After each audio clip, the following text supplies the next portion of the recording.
चलो यहाँ पे फिजिकल प्रॉपर्टीज ऑफ अल्केन के बारे में आज हम लोग पढ़ने वाले हैं यहाँ पे, ठीक है। तो physical properties of alkane,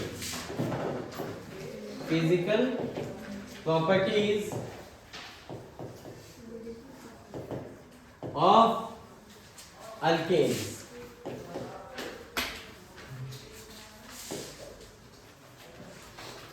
physical properties of alkanes.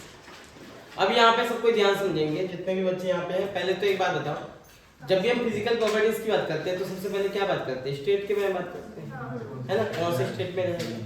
तो पहले अपन देखेंगे स्टेट।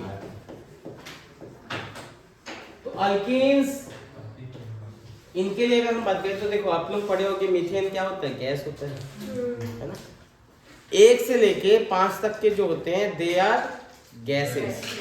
तो हम कार्बन नंबर 1 से लेके कार्बन नंबर अगर 4 तक मैं बात करूँ, 4, 5, तो वो क्या होते हैं? गैसेस होते हैं। समझ आ गया? जैसे मैं अभी समझाऊंगा, जैसे कार्बन नंबर, तो हम कार्बन C1 से C4 तक ही अभी लिख लो। C1 से लेके C4 ये जो होते हैं they are gases, they are gases. लेकिन अभी तो सर आपने बोला था 5, ये सुना 5 बोला था। 5 के पीछे 5 जो है ना, उसको थोड़ा समझिए। जैसे C5 है तो C5 के क्या हो सकते हैं? अलग अलग हमारे पास क्या हो सकता है? अलग अलग तरीके के आइसोमर बन सकते हैं। हाँ या नहीं बताओ? तो C4 5 की अगर मैं बात करूँ तो 1 2 3 4 5, अगर ये सीधी लाइन में है और अगर मान लो इसमें ब्रांचेस आ जाते हैं, दोनों में कुछ फर्क पड़ता है।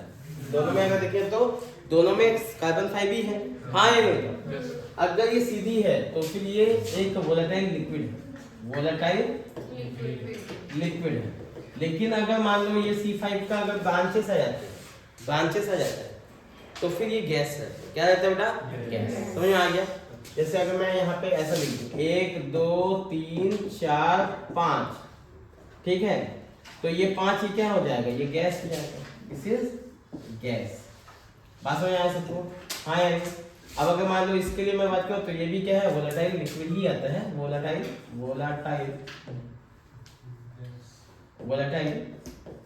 लिक्विड ही है। ये जो है गैस है। नियोपेंटेन जो होता है वो क्या होता है? गैस होता है। बात समझ आ गया सबको? हाँ या नहीं? और ये जो है, ये दोनों कैसे होते हैं? वोलेटाइल लिक्विड ही होते हैं। बस जल्दी से वो क्या हो जाएंगे? गैस में कन्वर्ट हो जाएंगे। बात समझ आया? अच्छा, इसीलिए हमने क्या बोला? कार्बन C5 जो है वो लिक्विड भी है और गैस भी है। समझ आ गया सबको? तो यहाँ पे अपन क्या लिख सकते हैं? इसके जो है कुछ फॉर्म हमको कैसे दिखाई देते हैं? गैस, और कुछ फॉर्म हमको क्या दिखाई देते हैं? लिक्विड। समझ आ गया?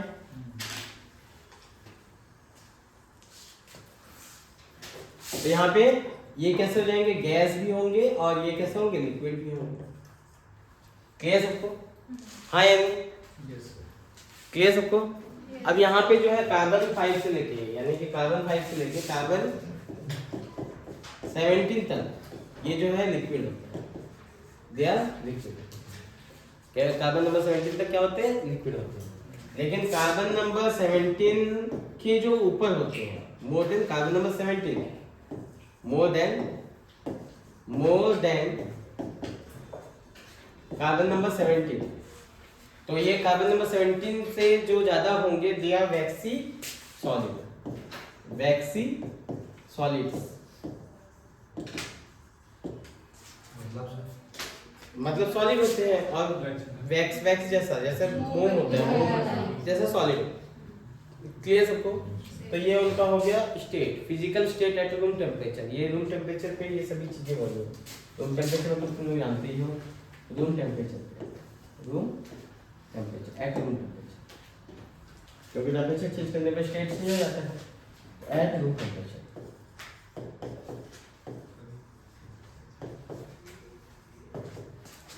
अच्छा, अगला देखो यहाँ पे सेकेंड। पहला हमने स्टेट बात कर लिया, दूसरा जो है डेंसिटी की बात करते हैं। डेंसिटी, अल्कोहल की जो डेंसिटी होती है, density, alcohol alkane, density of alkanes are less than water, are less than water। Water से इसकी डेंसिटी हमेशा कम होती है और मैक्सिमम जो डेंसिटी होती है, मैक्सिमम डेंसिटी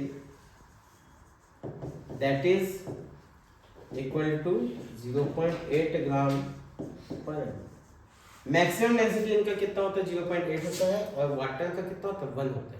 तो हमेशा ही कि कोई भी अल्केन आ जाए उसकी जो डेंसिटी हो, आप जानते हो केरोसिन देखे हो ना, पानी में तैरता है, क्यों तैरता होगा बताओ? क्योंकि उसकी डेंसिटी कम है। तो हमेशा ही अगर वो अल्केन है तो अल्केन की डेंसिटी क्या होती है? वाटर से कम होती है। समझ आ गया? चाहे कोई से भी आ जाए, मैक्सिमम डेंसिटी कितनी होती है 0.8 ग्राम पर लीटर पर एम पर। समझ आ गया सबको? किसी को कोई डाउट है तो पूछ लो। तीसरा जो है point that is boiling point, जिसमें से ज्यादातर क्वेश्चन हमको पूछे जाते हैं।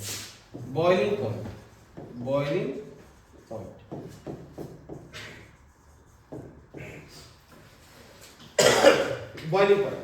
बॉइलिंग पॉइंट क्या होता है? Is directly proportional to the number of carbon, ये बोल सकते हैं directly proportional to the mass of alkane. Mass के डायरेक्टली प्रोपोर्शनल हो, मतलब जैसे जैसे मास बढ़ेगा तो आप क्या बोल सकते हो? उसका बॉइलिंग पॉइंट बढ़ने लगेगा। बट अगर उसका जो है मास की बात करें तो मास अगर सेम हो जाए, मतलब कार्बन का नंबर सेम हो जाए, मास किसके ऊपर डिपेंड करेगा? डिपेंड केवल दो ही चीज है अल्केन में, दो ही चीज होते हैं ना, कार्बन और हाइड्रोजन। हाँ यानी कार्बन बढ़ेगा तो मास बढ़ेगा, कार्बन कम होगा तो मास भी कम होगा, यानी कुल मिलाकर कार्बन के नंबर के ऊपर डिपेंड करेगा। तो हम लोग बोल सकते हैं directly proportional to the number of carbon. लेकिन यहाँ पे कार्बन अगर सेम हो जाए, मान लेते हैं सेम हो जाए, है ना, कार्बन सेम हो जाए तो इसका आइसोमर है उसका। हाँ ये सुनो, फिर से सुनो, अगर कार्बन सेम हो जाए तो इसका मतलब उसका आइसोमर है। आइसोमर बनाओगे तो ये किस तरीके का आइसोमेरिज्म दिखाता है? चेन आइसोमेरिज्म दिखाता है, पोजीशन आइसोमेरिज्म दिखाता है। तो चेन आइसोमेरिज्म के लिए हम लोग बात करेंगे। चेन अगर होता है तो उसके ब्रांचेस बढ़ेंगे। तो यहाँ पे क्या होता है, जो इसका बॉइलिंग पॉइंट होता है directly proportional to the number of carbon in main chain. Number of carbon in main chain में कितने कार्बन है उसको देखना है और उसके डायरेक्टली प्रोपोर्शनल हो जाएगा। एंड इनवर्सली प्रोपोर्शनल टू, अगर मेन चेन में कार्बन ज्यादा हो तो डेफिनेटली क्या है, इनवर्सली किसके हो जाएगा? Number of branches. And inversely proportional to the number of branches. समझ में आ गया सबको? इतने ही आपको याद करना है। मास ऑफ अल्केन यानी कि डायरेक्ट नंबर ऑफ कार्बन, और नंबर ऑफ कार्बन अगर सेम हो जाए तो फिर number of carbon in main chain आपको देखना है। जितना ज्यादा मेन चेन में कार्बन होंगे उतना ज्यादा बॉइलिंग पॉइंट उसका ज्यादा होगा। और अगर ब्रांचेस की बात करूं तो ब्रांचेस के इनवर्सली प्रोपोर्शनल हो जाएगा। बात समझ आया? फॉर एग्जांपल के ऊपर मैं बात करूं, फॉर एग्जांपल हो गया इतना। फॉर एग्जांपल के लिए मैं अगर बात करूं,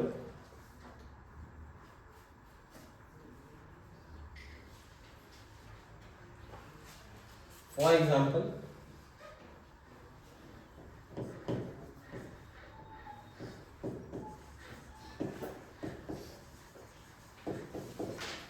जैसे हमारे पास हो गया कार्बन CH3 CH2 1 2 3 4 और ये हो गया 5।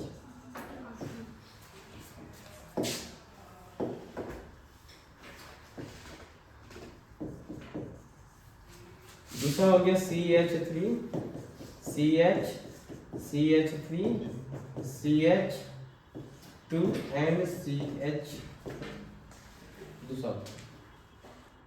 और तीसरा हो गया हमारे पास CH3 CH3 और ये हो गया CH3। अगर मैं तीनों का मॉलिक्यूलर मास निकालूं तो सबका सेम निकलेगा क्योंकि कार्बन और हाइड्रोजन का नंबर तो सेम है। तो यहाँ पे हम लोग अगर बॉइलिंग पॉइंट की मैं बात करूँ तो जैसे कि मैं तुम लोग को ऑलरेडी बता चुका हूँ कि ये कैसे होते हैं, गैसेस होते हैं, ये वोलेटाइल लिक्विड होता है और ये लिक्विड होता है। तो ये इनका बॉइलिंग पॉइंट एक्चुअली अगर देखा जाए तो क्या ऑर्डर निकलना चाहिए आपका? सबसे ज्यादा ये लिक्विड हो रहा है। लिक्विड क्यों है? क्योंकि इनके बीच फोर्स ऑफ अट्रैक्शन ज्यादा है, ठीक है। और कौन सा फोर्स ऑफ अट्रैक्शन है? Van der Waals force of attraction. कौन सा है? Van der Waals force of attraction. तो यहाँ पे अगर मैं इसको नंबर कर दूं 1, इसको मैं कर दूं 2 और इसको मैं कर दूं 3, तो यहाँ पे जो बॉइलिंग पॉइंट का जो ऑर्डर निकल के आएगा सबसे कम किसका होगा बेटा? थर्ड वाले का। फिर किसका होगा? सेकंड। फिर किसका होगा? Very good. तो इसी तरीके से आपको क्या करना है, चेन को देखना है। मेन चेन में कितने कार्बन है उसको देखना है। अगर मेन चेन में ज्यादा कार्बन है तो डेफिनेटली उसका क्या होगा? बॉइलिंग पॉइंट ज्यादा होगा। और अगर साइड चेन में अगर ज़्यादा साइड चेन ज़्यादा है और मास अगर इक्वल हो जाए तो जिसका ब्रांचेस ज़्यादा होगा उसका बॉइलिंग पॉइंट कम होगा, इन्वर्सली प्रोपोर्शनल है। बात समझ आ गया सबको? तो ये हो गया हमारा बॉइलिंग पॉइंट। नोट कर लो इसको फटाफट से।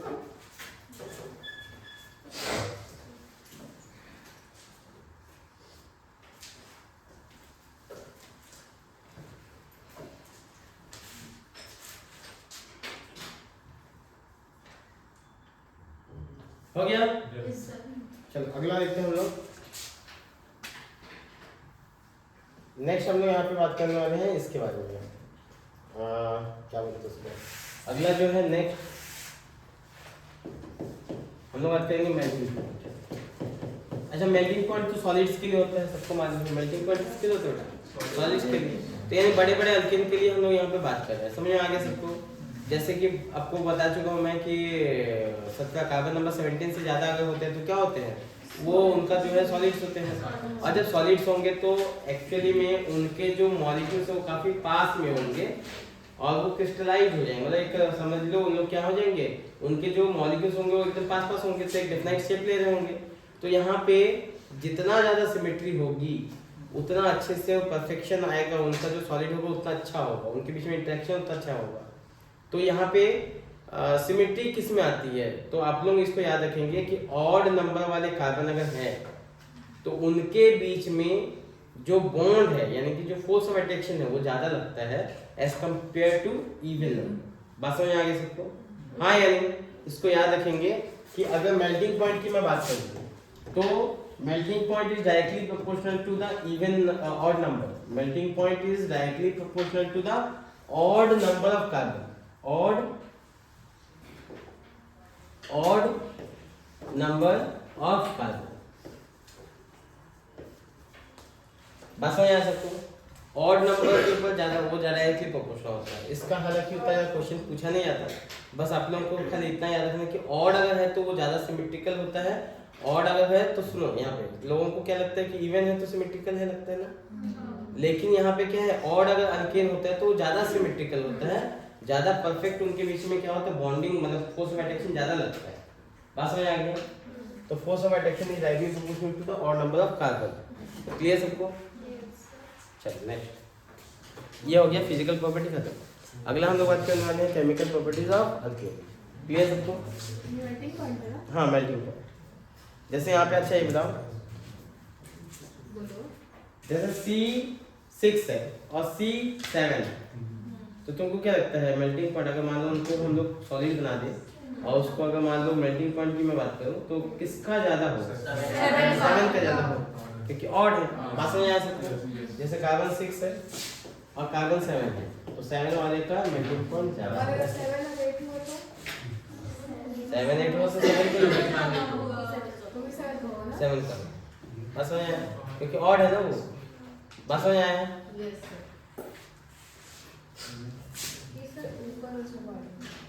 नेक्स्ट हो गया? अगला जो है केमिकल प्रॉपर्टीज।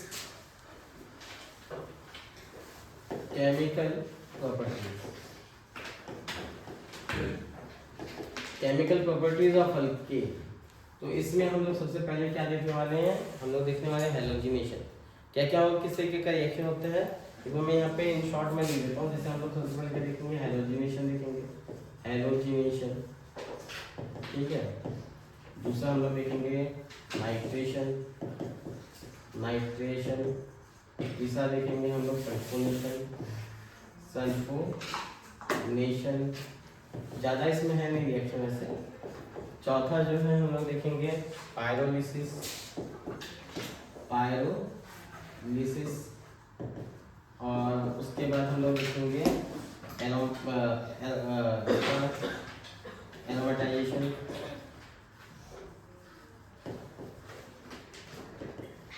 एरोमेटाइजेशन, ठीक है। पायरोलिसिस हो गया, एरोमेटाइजेशन हो गया।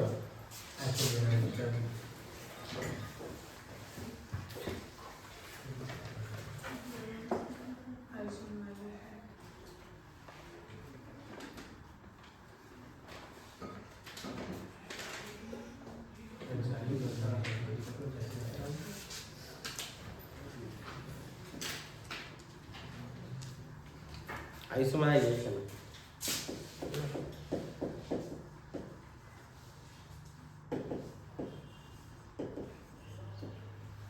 इतना हम लोग यहाँ पे देखेंगे। सबसे पहले स्टार्ट करते हैं हम लोग हैलोजिनेशन से। हैलोजिनेशन इसका मतलब यहाँ पे क्या होने वाला है, RH H यहाँ से हट जाएगा और कोई हैलोजन है यहाँ पे, उसके साथ ये रिएक्शन हो रही होगी और यहाँ पे RH बन जाएगा, हैलोजिनेशन हो जाएगा और यहाँ से HX बन जाएगा। इतना समझ आ गया हैलोजिनेशन। अब यहाँ पे एक चीज समझेंगे कि अल्केन जो होते हैं, अल्केन को पहले समझना पड़ेगा कि यहाँ पे अल्केन है हमारे पास, तो अल्केन किस तरीके से रिएक्ट करता है पहले ये समझेंगे और यहाँ पे ये रिएक्शन कैसे प्रोसीड करेगी उसको ध्यान से समझना, ठीक है। तो सबसे पहले एक चीज बताओ, यहाँ पे अल्केन के पास ऐसा कुछ भी नहीं है जिससे वो रिएक्ट करे। तो अल्केन जो होता है उसके सभी रिएक्शन फ्री रेडिकल के थ्रू चलती है, ठीक है। अल्केन्स के लिए जो mechanism, alkanes follows free radical mechanism, free radical mechanism. इसका मतलब क्या हुआ बेटा, इसका मतलब अल्केन के साथ अगर रिएक्शन करवानी है तो एक्सटर्नल एनर्जी की रिक्वायरमेंट होती है, जैसे कि हाई टेम्परेचर पे रिएक्शन हो रही होगी या फिर कोई पेरोक्साइड या फिर हो सकता है सनलाइट, इसके साथ रिएक्शन हो रही होगी। तो यहाँ पे हम लोग क्या लेते हैं, इसके लिए कोई सनलाइट की रिक्वायरमेंट होती है, सनलाइट के थ्रू ही ये रिएक्शन प्रोसीड होती है। बात समझ आ गया। अच्छा, दूसरा चीज अगर मैं बात करूँ कि जहाँ पे फ्री रेडिकल अगर आता है, फ्री रेडिकल फॉर्मेशन हो रहा है, यानी कि कोई एक्सटर्नल यहाँ पे आ रहा है, एनर्जी क्या है, एक्सटर्नल एनर्जी यहाँ पे अगर यूज हो रही है, जैसे हाई टेम्परेचर पे रिएक्शन हो रही है या फिर सनलाइट यहाँ पे हो रहा है, मतलब कुल में अगर फ्री रेडिकल अगर मैकेनिज्म है तो ये जीरो ऑर्डर रिएक्शन के अंदर काउंट होता है। किस में काउंट होता है बेटा, केमिकल काइनेटिक्स में तुम लोगों ने पढ़ा होगा, zero order, first order, second order, ऐसा करके तुम लोगों ने पढ़ा होगा। तो ये कैसे होते हैं, जीरो ऑर्डर रिएक्शन होते हैं। कैसे होते हैं, जीरो ऑर्डर रिएक्शन। अगर कभी तुमसे केमिकल काइनेटिक्स में कोई अगर मान लो कभी भी लिखना हो, ठीक है, या कभी पूछा हो कि कौन सा जो है जीरो ऑर्डर रिएक्शन है, तो आप चेक करना जिसमें फ्री रेडिकल होगा, तो वो क्या होगा, जीरो ऑर्डर रिएक्शन, जो फ्री रेडिकल मैकेनिज्म को फॉलो कर रहा होगा, ठीक है। इसी बात की मैं बात करूँ तो थर्ड पॉइंट, तो यहाँ पे दो तरीके का बॉन्ड टूट सकता है। देखो अगर मैं अल्केन की बात करूँ, अल्केन की मैं बात करूँ, तो अल्केन में आप लोग जानते हो कार्बन और कार्बन और यहाँ पे हाइड्रोजन होता है, ये हाइड्रोजन होता है, ये हाइड्रोजन होता है, ये कार्बन है, कार्बन है, ये हाइड्रोजन है, ये हाइड्रोजन है और ये हाइड्रोजन है। तो यहाँ पे अगर मैं बात करूँ तो दो तरीके के बॉन्ड टूट सकते हैं। एक तो होता है कार्बन कार्बन क्लीवेज हो सकता है, ये वाला बॉन्ड टूट सकता है, हाँ या नहीं, यानी ध्यान से यहाँ पे ये टूट सकता है या फिर ये भी टूट सकता है, ये वाला बॉन्ड भी टूट सकता है, कार्बन कार्बन बॉन्ड भी टूट सकता है, कार्बन हाइड्रोजन बॉन्ड भी टूट सकता है। और खास बात ये है कि दोनों की बॉन्ड एनर्जी में ज़्यादा डिफरेंस नहीं है। याद करो मैंने तुम लोग को स्टार्टिंग में बताया था, बॉन्ड एनर्जी तुम लोग को बताया था, याद करो, ठीक है। तो ज़्यादा डिफरेंस इनमें नहीं है, ठीक है। तो ज़्यादा डिफरेंस नहीं है तो दोनों बॉन्ड अगर हाई टेम्परेचर देते हैं तो दोनों बॉन्ड टूटने की संभावना होती है। क्लियर सबको, हाई टेम्परेचर पे दोनों बॉन्ड टूट जाता है, क्लियर सबको। अच्छा, अब स्टार्ट करते हैं हम लोग रिएक्शन विद हैलोजिनेशन का जो मेन पॉइंट है उसके बारे में बात करते हैं। अगर हम लोग यहाँ पे सपोज जो हम लोग यहाँ पे बात करते हैं, ये सभी पॉइंट को ध्यान में रखते हुए हम लोग को आगे के रिएक्शन को समझना है। लेकिन उससे पहले एक चीज और समझ लो कि हम लोग को केवल RH के ऊपर रिएक्शन डिपेंड नहीं कर रहा है, डिपेंड कर रहा है X2 के ऊपर भी डिपेंड कर रहा है। किसके ऊपर डिपेंड कर रहा है बेटा, X2 के ऊपर डिपेंड कर रहा है। यानी ये तो हमने समझ लिया कि ये जो है फ्री रेडिकल मैकेनिज्म को फॉलो करता है, ठीक है, जीरो ऑर्डर भी होगा और इनकी रिएक्टिविटी बहुत कम होती है। हाई टेम्परेचर पे कार्बन कार्बन बॉन्ड भी टूट जाता है और कार्बन हाइड्रोजन बॉन्ड भी टूट सकता है। अगर फ्री रेडिकल मैकेनिज्म होगा तो मोस्ट ऑफ द केस हम लोग देख सकते हैं कि मोस्ट ऑफ द क्या हाइड्रोजन वाला ही फ्री रेडिकल बनता है। समझ आ गया, फ्री रेडिकल मैकेनिज्म के थ्रू जाएंगे तो हमारे पास क्या होगा, ये हाइड्रोजन के चांसेस बहुत ज़्यादा हो जाते हैं फ्री रेडिकल, क्योंकि ये क्या होते हैं, हाइड्रोजन सराउंडेड होते हैं और कोई फ्री रेडिकल जब टकराएगा तो किससे टकराने के चांसेस ज़्यादा होंगे, हाइड्रोजन से टकराने के चांसेस ज़्यादा होंगे और जिससे ज़्यादा टकराएगा उसी को ये होता है ना। बात समझ आया कि नहीं, उसी का फ्री रेडिकल बनाता है, मैंने ऑलरेडी पहले ही बता चुका है। अब यहाँ पे समझो H2 में हमारे पास क्या क्या आता है, एक तो आता है फ्लोरीन, F2 आता है, एक आता है हमारे पास Cl2 और एक होता है हमारे पास Br2 और एक होता है I2, एक होता है I2 समझ में आ गया। अब इसमें सबसे ज्यादा रिएक्टिव कौन होता है? Fluorine is the most reactive और ये काफी एक्सोथर्मिक भी होता है, रिएक्टिव होता है और इसकी जो रिएक्शन होती है वो एक्सोथर्मिक होती है। रिएक्शन जो होती है कैसी होगी? एक्सोथर्मिक, हाईली एक्सोथर्मिक है ना, ऐसा लिख सकते हो। हाईली सभी तो एक्सोथर्मिक तो सभी है, ये हाईली एक्सोथर्मिक, हाईली एक्सोथर्मिक है।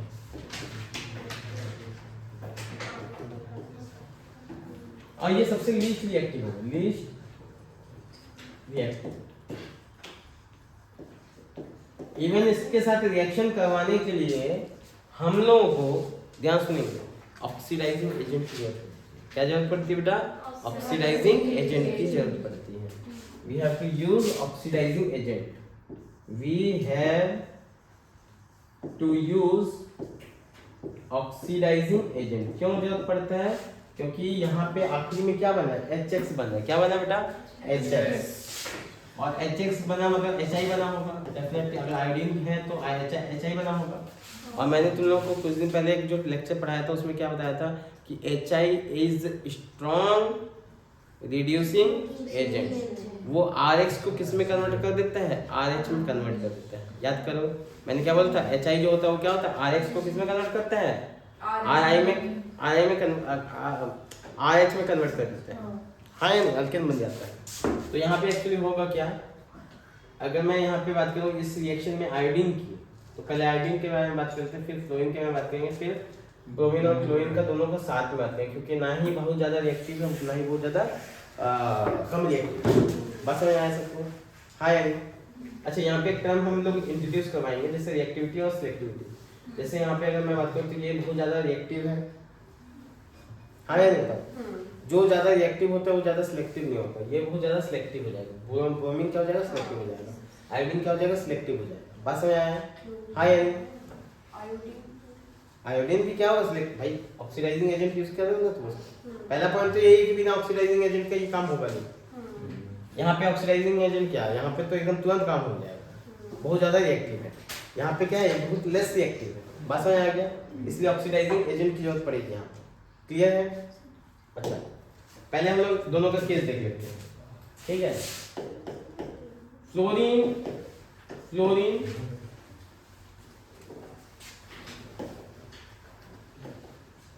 एंड आयोडीन के लिए बात करें, ठीक है? Fluorine and iodine, F2 and iodine. Fluorine is highly reactive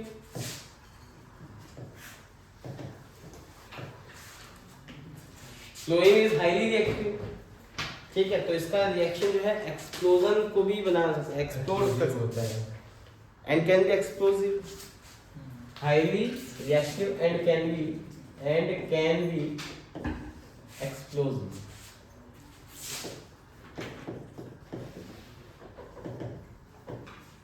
ठीक है, ये तो फ्लोरीन की बारे में बात करते हैं। लेकिन HI अगर हम लोग बात करें फ्लोरीन है ना, I2 की मैं बात करूँ, I2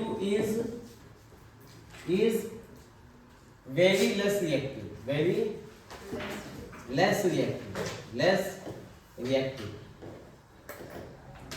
पहली बात तो है बहुत ही धीरे से ये रिएक्शन होगी, एंड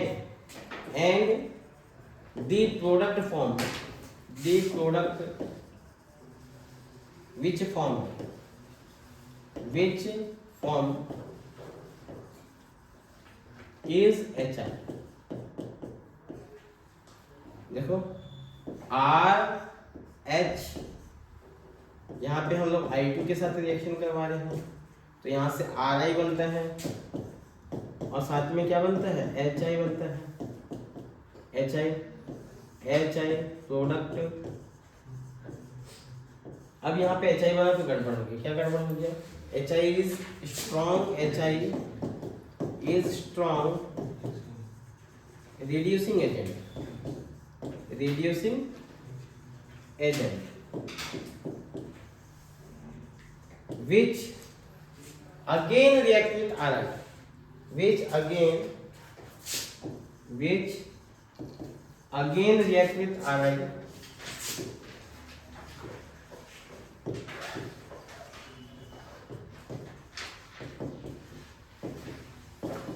to gain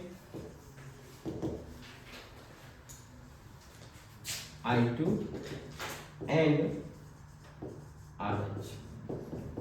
मतलब ये रिएक्शन रिवर्सिबल भी है, ये अगर इधर जाएगा तो ये आपस में रिएक्ट करके इधर आ जाएगा। बात समझ आ गया? हाँ या नहीं? तो अब हमको क्या करना चाहिए? हमको क्या करना चाहिए? इसको फॉरवर्ड डायरेक्शन में ना जाए तो ली चैटलियर प्रिंसिपल अप्लाई करेंगे। कैसे भी अगर HI खत्म हो जाए, प्रोडक्ट साइड में आप लोग जानते हो HI है, अगर ये HI खत्म हो जाए तो रिएक्शन किधर की तरफ बढ़ेगी? फॉरवर्ड डायरेक्शन में जाएगी, सबको मालूम है, ये ली चैटलियर प्रिंसिपल कहता है। मैंने इससे पहले भी तुम लोग को बता दिया है कि कभी भी अगर मान लो फॉरवर्ड डायरेक्शन पे रिएक्शन को लेके जाना है तो प्रोडक्ट के कंसंट्रेशन को कम कर दो। तो प्रोडक्ट के कंसंट्रेशन को कम कब कैसे होगा? जब यहाँ पे हमको मालूम है कि HI क्या है, रिड्यूसिंग एजेंट है, तो मैं एक ऑक्सीडाइजिंग एजेंट यूज करूंगा जो आपस में रिएक्ट कर जाएंगे, और रिएक्ट करेगा तो HI का कंसंट्रेशन क्या हो जाएगा? कम हो जाएगा। ठीक है, तो यहाँ पे हम लोग क्या करेंगे? For forward reaction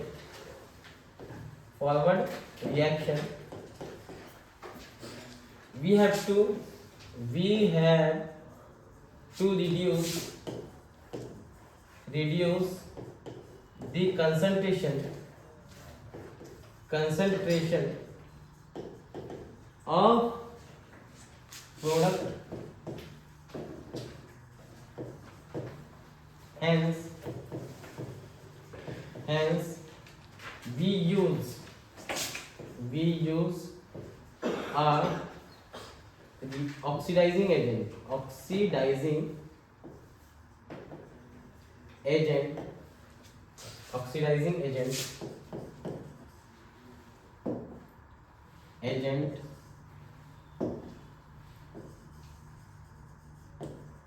such as HNO3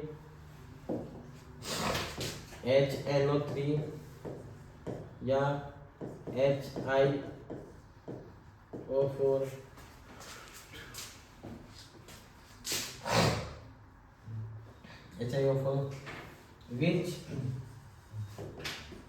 which reacts with HI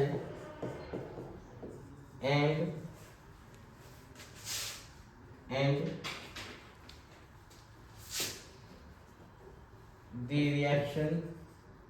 the reaction proceed to forward direction।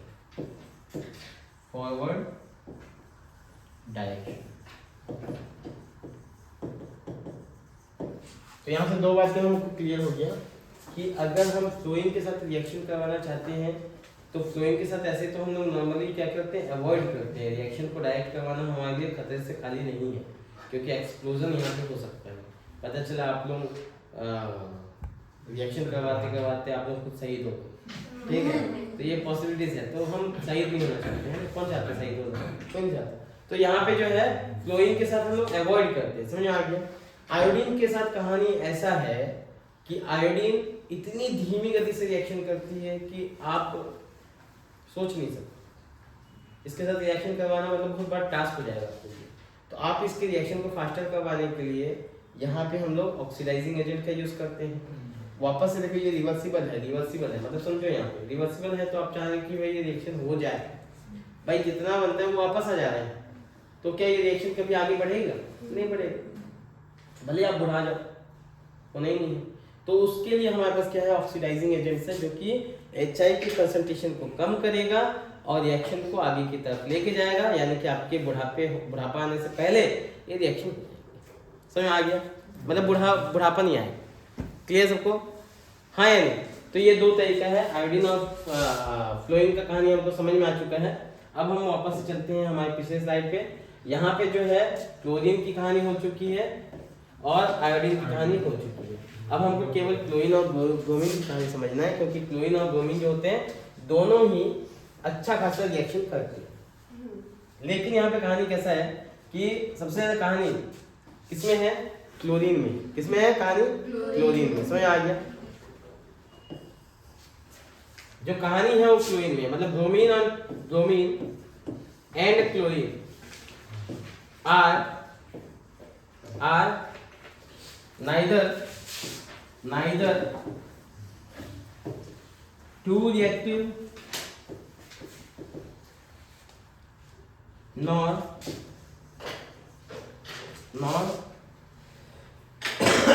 very less reactive। ये ना ही क्या है बहुत ही ज्यादा रिएक्टिव है, ना ही बहुत ही कम रिएक्टिव है।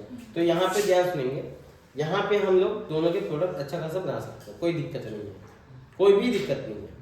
हाँ दिक्कत है थोड़ा सा इस बात पे कि प्रोडक्ट क्या बनेगा, प्रोडक्ट कौन सा बनेगा, ये थोड़ा समझने की जरूरत है। बाकी रिएक्शन तो इनका बढ़िया हो जाएगा। बात समझ आया? अगर ब्रोमीन के साथ रिएक्शन कर दिए आप बिल्कुल सेफ रिएक्शन कर सकते हैं, कम समय में रिएक्शन हो जाएगी, कोई दिक्कत नहीं है, आपको वेट करने की जरूरत नहीं पड़ेगी। बात समझ आ गया? अच्छा अगला देखते हैं, अगले साइड पे रिएक्शन क्लोरीन और ब्रोमीन का। तो हम लोग यहाँ पे क्या करेंगे, सपोज एक एग्जांपल के साथ समझेंगे। CH3 CH3 ये हो गया H और यहाँ पे हो गया CH और यहाँ पे हो गया हमारे पास CH2 और ये हो गया CH। तो बेटा देखो यहाँ पे हाइड्रोजन बहुत सारी है, एक है क्या? बहुत सारे हाइड्रोजन, और हाइड्रोजन के भी अलग अलग तरीके के हाइड्रोजन यहाँ पे आपको दिखाई देंगे, उनके भी क्या है वैरायटीज है। तो यहाँ पे अगर देखेंगे, मान लेते हैं हम लोग यहाँ पे क्या करते हैं, रिएक्शन करवा देते हैं Br2। Suppose we are going to react Br2 with this alkane. तो यहाँ पे हमारे पास जो हाइड्रोजन है वो अगर देखोगे तो ये क्या है 1 डिग्री हाइड्रोजन है। देखो यहाँ पे इसको देखो, ये कौन सा हाइड्रोजन है? 1 डिग्री हाइड्रोजन। ये हाइड्रोजन कौन सा है? 3 डिग्री है। ये हाइड्रोजन कौन सा है? 2 डिग्री। ये वाला भी 1 डिग्री है। तो आपको यहाँ पे 1, 2 एंड 3 तीनों डिग्री हाइड्रोजन आपको देखने को मिलेंगे। समझ में आ गया? किसी को डाउट है हाइड्रोजन समझ में आ गया सबको? 3 तरीके के हाइड्रोजन आपको इसके अंदर देखने को मिले हैं। अब ये ब्रोमीन जब यहाँ पे रिएक्ट करेगी in the presence of sunlight, अगर हम बात करें तो यहाँ पे रिएक्शन हो रही है। अब ये रिएक्शन जब होगा तो इस रिएक्शन में 1 डिग्री, 2 डिग्री या 3 डिग्री कौन से हाइड्रोजन को बाहर निकालते हैं? 3 डिग्री। कौन सा निकलेगा बेटा? 3 डिग्री। हालांकि क्योंकि यहाँ पे ब्रोमीन होता है वो हाईली सिलेक्टिव होता है, ब्रोमीन और क्लोरीन के बीच में आते हैं और क्लोरीन के बीच में आते हैं। तो यहाँ पे देख लो क्लोरीन,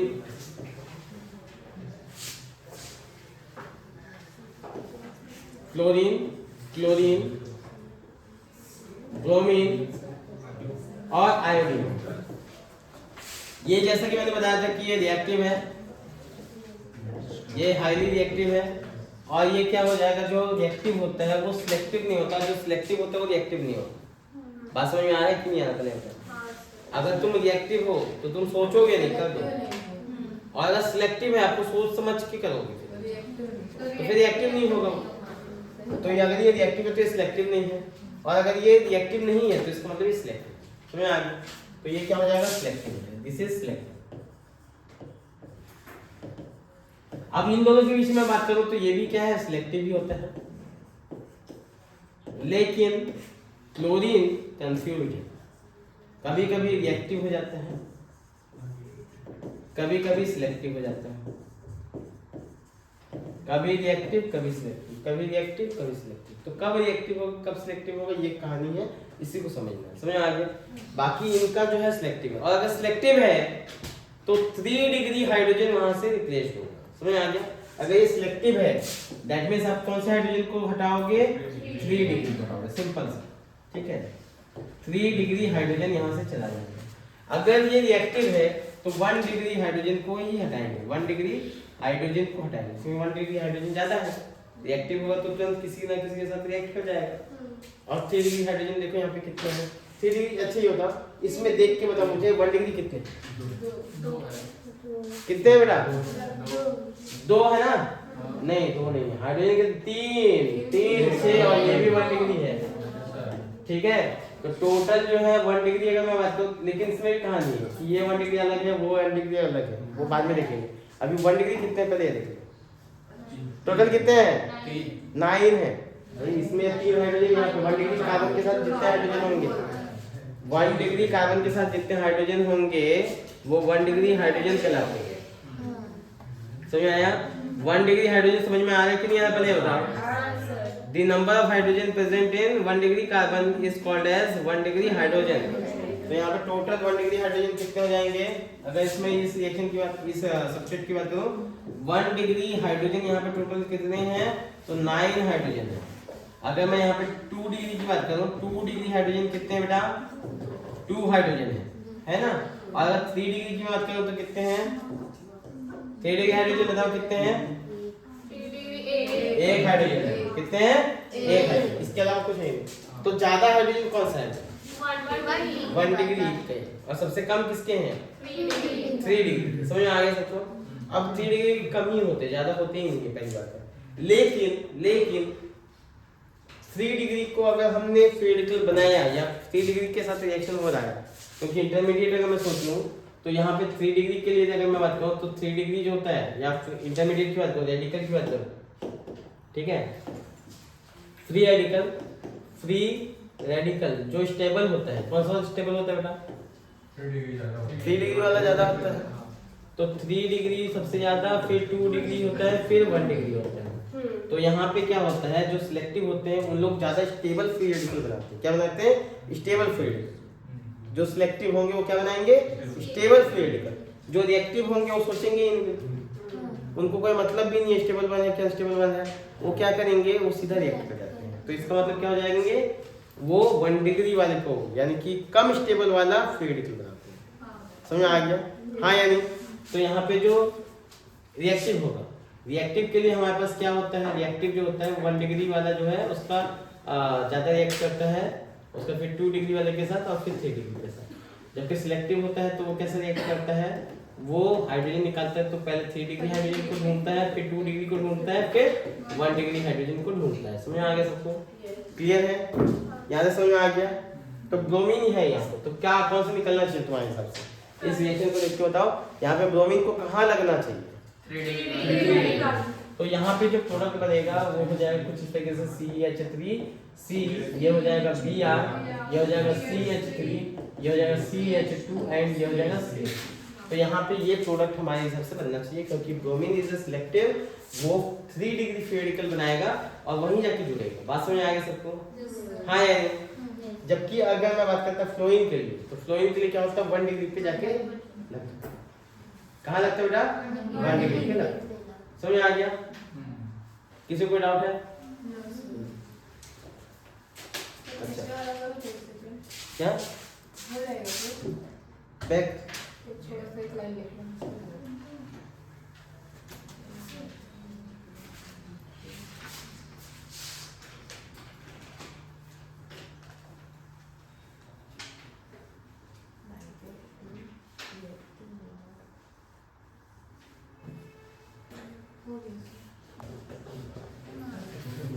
अब देखो यहाँ पे इधर समझ में आया सबको, ब्रोमीन होगा तो ऐसे ही बनाना है 3 डिग्री, और आयोडीन में भी 3 डिग्री ही बनना है। 1 डिग्री फ्लोरीन के लिए होता है। क्लोरीन के लिए कहाँ से समझते हैं, क्लोरीन क्या होता है, कभी कभी सिलेक्टिव बनता है Cl2, कभी कभी रिएक्टिव बनता है। तो डिपेंड करता है 1 डिग्री हाइड्रोजन के ऊपर, ठीक है। तो इसका सिलेक्टिविटी रिएक्टिविटी रेशियो हम लोग को चाहिए। Cl2 के लिए बात करें तो इसके लिए we have to use reactivity selectivity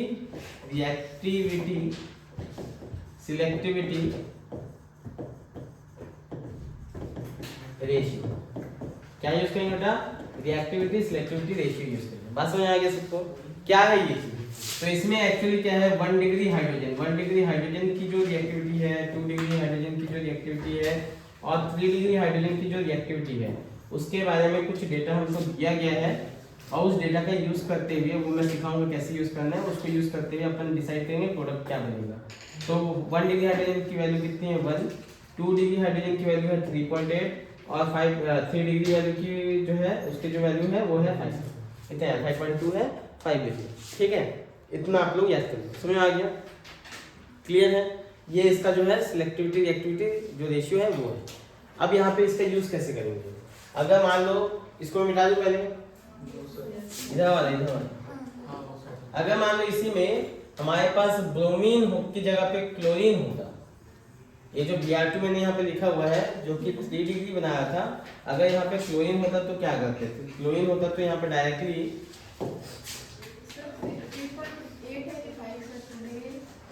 3.8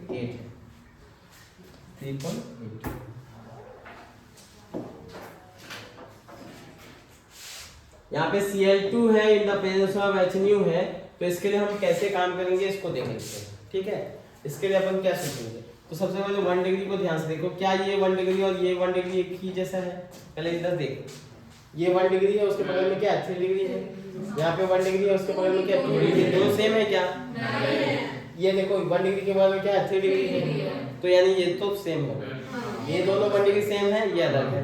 तो 1 डिग्री जो है इस वाले को हम लोग 1 डिग्री डैश बोल देते हैं और ये 1 डिग्री हो गया। तो पहले 1 डिग्री वाले को देखेंगे, 1 डिग्री वाले को कितने हाइड्रोजन है बेटा यहाँ पे? 1 डिग्री वाला 3, तो 3 इसका वैल्यू कितना होता है? 1। कितना होता है बेटा? 1। तो 3 × 1 तो कितना हो जाएगा? 3 हो जाएगा। एक 1 डिग्री का वैल्यू कितना है? 1 होता है, तो 3 वाले 3 का कितना होगा? 3 होगा, तो यहाँ पे 3 आएगा। अच्छा 1 डैश के लिए अगर मैं बात करूँ 1 डिग्री डैश, इसके लिए अगर मैं बात करूँ तो कितना आएगा? 6 है, तो 6 × 1 हो जाएगा, तो कितना हो जाएगा इसकी वैल्यू? 6। मतलब इससे ज्यादा पॉसिबिलिटीज ये इसके जुड़ने की पॉसिबिलिटीज कम है, इसके जुड़ने की पॉसिबिलिटीज क्या हो गया? ज्यादा। समझ में आ गया? अब और किसके लिए देख सकते हैं? 2 डिग्री के लिए देख सकते हैं। 2 डिग्री, तो 2 डिग्री में कितने बेटा? 2 है, और एक की वैल्यू कितनी होती है? 3.8, तो कितना हो जाएगा? 7.6। मतलब 1 डिग्री से भी ज्यादा किसकी आ गई? 2 डिग्री का। बात समझ आ गया? अब 3 डिग्री वाला कितना होता है? 1 है, तो उसका वैल्यू कितना है? 5, तो कितना आएगा वैल्यू? 5। तो इसका मतलब ये हुआ कि सबसे ज्यादा वैल्यू किसकी आई? 2 डिग्री। यानी यहाँ पे 2 डिग्री वाला जो है वो रिप्लेस हो जाए। बात समझ आया सबको? यही रिप्लेस होगा। अगर कोई बोले कितना परसेंट बनेगा, तो आप क्या करो? इन सभी को क्या करो? ऐड करो। सभी को ऐड करेंगे तो कितना आएगा? फटाफट से ऐड करके बताओ। टोटल ऐड करो कितना आएगा? 21.6। कितना आया? 21.6। चलो 21.6। अब यहाँ पे अगर तुमको मान लो इसका परसेंटेज निकालना है कि 2 डिग्री वाले का कितना परसेंटेज बनेगा, या 1 डिग्री डैश का कितना परसेंट बनेगा, या 1 डिग्री का कितना परसेंट बनेगा, तो अपन क्या करेंगे? सिंपली परसेंटेज वाला फॉर्मूला यूज करेंगे जो कि बचपन से हम लोग करते हैं, परसेंटेज। तो यहाँ पे क्या करेंगे? 7.6 डिवाइडेड बाय 21.6 × 100 कर दो, तो टोटल आप जो भी आएगा वो उसका परसेंटेज हो जाएगा। इसका परसेंट यहाँ पे बनेगा, यानी कि ये सभी का मिक्सचर तो बनेगा। ऐसा नहीं बोलेंगे कि ये नहीं बनेगा, ये भी बनेगा, ये भी बनेगा, ये भी बनेगा, ये भी बनेगा, सभी बनेंगे। मिक्सचर ऑफ अल्काइल हैलाइड बनेगा, जिसमें से सबसे ज्यादा मेजर ये मेजर। बात समझ आ गई सबको? हाँ या नहीं? क्लियर है? It gives mixture of products, mixture of products, mixture of products को यहाँ पे मिल रहे हैं। इतना समझ में आ गया सबको? किसी को डाउट है तो पूछ लो। मिक्सचर ऑफ प्रोडक्ट मिलने वाला है, और जिसमें से सबसे ज्यादा अगर मैं बात करूं तो 2 डिग्री वाला जो है वो मेजर प्रोडक्ट बनेगा। ये जो है ये मेजर प्रोडक्ट बनेगा, मेजर। अच्छा यहाँ पे एक बात बताओ, इसको कैलकुलेट करके बताओ इसका परसेंटेज कितना आ रहा है? कितना आएगा? 7.6 है, बहुत कम आएगा। कितना आएगा? 7 3 जा 21 होता है। कितना? 33 ऐसे कुछ होगा, 33%। ठीक है, तो 33% इसमें क्या बन रहा है? 2 डिग्री वाला बन रहा है, बाकी सब 33 से भी कम बनेंगे। तो यानी कि एक चीज हमको समझ में आ गया कि अगर आपको कभी डायरेक्ट हैलोजिनेशन करते हो तो उससे परसेंटेज तो अच्छा नहीं मिलेगा, आपका जो प्रोडक्ट है उसका यील्ड अच्छा नहीं मिलेगा। It do not gives good yield. समझ में आ गया सबको? क्या ये यील्ड अच्छा देगा बताओ? अभी कभी अगर मान लो तुम लोग यहाँ पे डायरेक्ट हैलोजिनेशन करके तुम बोलोगे कि मैं अल्काइल हैलाइड बना दूं, तो इससे आप क्या बनाना चाहते थे? आप चाहते थे कि भाई यहाँ पे 2 डिग्री वाला बन जाए, तो आप अगर 100 मॉलिक्यूल लेते हो तो उसमें से सिर्फ 33 मॉलिक्यूल ही अल्काइल हैलाइड, ये जो 2 डिग्री वाला है वही बना पाते हैं, बाकी सब तो इधर उधर बन जाते हैं, साइड प्रोडक्ट बन जाएंगे फिर। तो क्या ये अच्छा यील्ड दे रहा है क्या? नहीं, it do not give good yield. समझ में आ गया? ये mixture of alkane hello alkane देता है जहाँ पे, तो ये अच्छा यील्ड नहीं दे सकता। समझ में आ गया सबको? चीज़ें कोई डाउट है? अच्छा, इसमें खास बात क्या है, अगर तुमको यहाँ पे बोले कि परसेंटेज निकाल के बताओ तो आप परसेंटेज निकाल सकते हो? हाँ या बताओ? कितने बच्चों समझ आ गया कैसे परसेंटेज निकालना है? सबको समझ आ गया? जैसे अगर मान लो तुमको मैं एक क्वेश्चन दे दूं, आपको बोलूं कि 3 डिग्री वाले का परसेंटेज बताओ कितना होगा? CH3 CH3, ये H हो गया और यहाँ पे हो गया CH3, और अगर मान लो यहाँ पे Cl2 हो गया in the place of H, तो find the percentage, find the percentage yield, percentage yield of 3 degree chloro क्या है tertiary chloride,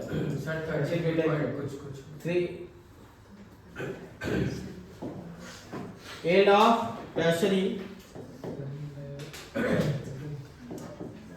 tertiary butyl chloride, चलो इसको निकाल दो। 34 या 35 कुछ टर्शियरी ब्यूटाइल क्लोराइड, ठीक है, देखते हैं। ठीक है, फाइंड द परसेंटेज। अब टर्शियरी ब्यूटाइल क्लोराइड क्या होता है? ये 3 डिग्री वाले को अगर हटा देंगे, यहाँ पे CH3, ये हो गया CH3 और ये हो गया CH3, ये हो गया H। अगर मैं यहाँ पे Cl2 in the place of H करवाता हूँ तो यहाँ पे CH3, ये हो जाएगा CH3 और ये हो जाएगा CH3 और यहाँ पे हो जाएगा Cl, यहाँ पे हो जाएगा Cl, तो यहाँ पे Cl हो जाएगा और साथ में क्या जाएगा Cl बाहर जाएगा। अब अगर मान लो देखो ध्यान से, ये क्या है तुम्हारा? Tertiary butyl alcohol, tertiary butyl chloride, ठीक है, D ब्यूटाइल क्लोराइड। अब ये बताओ मेरे को, ये टर्शियरी ब्यूटाइल जो क्लोराइड है इसका परसेंटेज कितना बन सकता है? तो आपको क्या करना, 1 डिग्री वाले को भी लेना पड़ेगा। 1 डिग्री कितने हैं बेटा? सभी तो एक जैसे ही है, तो 9 है, तो यहाँ पे क्या हो जाएगा? 9 हो जाएगा। 1 डिग्री हाइड्रोजन कितने हैं बेटा? 9। और 5 डिग्री वाला कितना है? 5। 3 डिग्री वाला कितना है? 3 डिग्री वाला कितना है? 1 है। ये 9 × 1 हो गया और यहाँ पे 1 × 5 हो गया, तो यहाँ पे 9 हो जाएगा और यहाँ पे 5 हो जाएगा। 9 5 कितना होता है? 14 होता है, टोटल 14 हो गया। अब यहाँ पे तुमको 3 डिग्री वाले के लिए निकालेंगे तो 5 डिवाइडेड बाय 14 तो 100 कर दो, तो कितना आएगा? 35 पॉइंट कुछ, जो भी 35%, जो भी है 35% अपने को क्या मिलने वाला है? बाकी जो है वो कितना हो सकता है 1 डिग्री वाले को? मतलब यहाँ पे कौन सा मेजर बनेगा? 1 डिग्री वाला मेजर। बात समझ आया? हाँ या नहीं? 35% ही तो दे रहा है। 3 डिग्री वाला कितना दे रहा है? 35%। तो 1 डिग्री वाला कितना दे रहा होगा? 65। समझ आ गया? अगर 65% अगर वो दे रहा है तो इसका तो वही मेजर होगा। बात समझ आया कि नहीं आया? इससे अपन मेजर प्रोडक्ट निकाल सकते हैं। मेरे ख्याल से इतना सबको समझ आ गया, बाकी देखते हैं नेक्स्ट क्लास में। ठीक है।